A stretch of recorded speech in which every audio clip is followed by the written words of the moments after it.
Lawmakers wrapped up a quick session in Raleigh that brought a mix of progress and uncertainty, advancing some funding and regulatory changes while leaving Medicaid and the state budget unresolved. You're watching the Matthews Area Chamber Advocacy Update, sponsored by Atrium Health. I'm Sarah Principe, and it's September 29th, 2025. Lawmakers returned to Raleigh last week, but they left without solving one of the state's biggest issues, the Medicaid funding gap.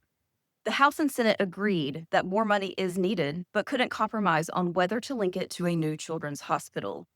Without a deal, reimbursement rates will be cut starting October 1st, which could drive providers out of the program and reduce access to care. One bright spot was a mini budget that sends $65 million to disaster recovery and $750,000 to help launch new international flights at Raleigh-Durham International Airport, among a few other appropriations. The package also supports education and workforce development by sustaining specialized training programs, including funding for a biologics training center that prepares students for high-demand careers in biotechnology. Lawmakers also approved a sweeping regulatory relief bill that streamlines permitting, relaxes development rules, expands opportunities for restaurants and caterers, and gives cities more flexibility on energy projects. At the same time, the bill places new limits on local authority, preventing cities and counties from imposing standards stricter than the state in areas like development, infrastructure, and signage.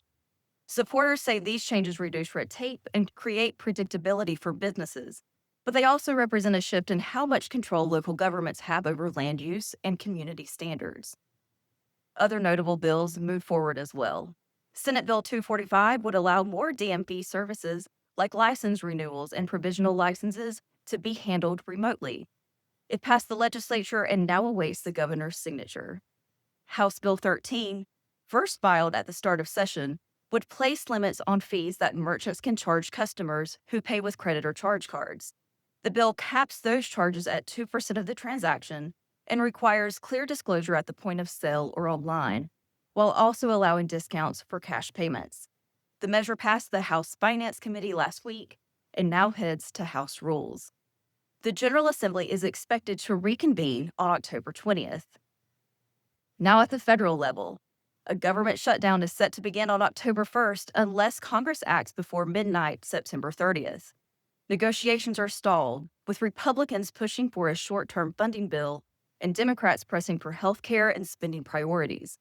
For businesses, a shutdown could slow federal contracting, delay permits and regulatory reviews, undermine consumer confidence, and add uncertainty to financial markets. Until next time, I'm Sarah Principe, and this has been the Matthews Area Chamber Advocacy Update, sponsored by Atrium Health.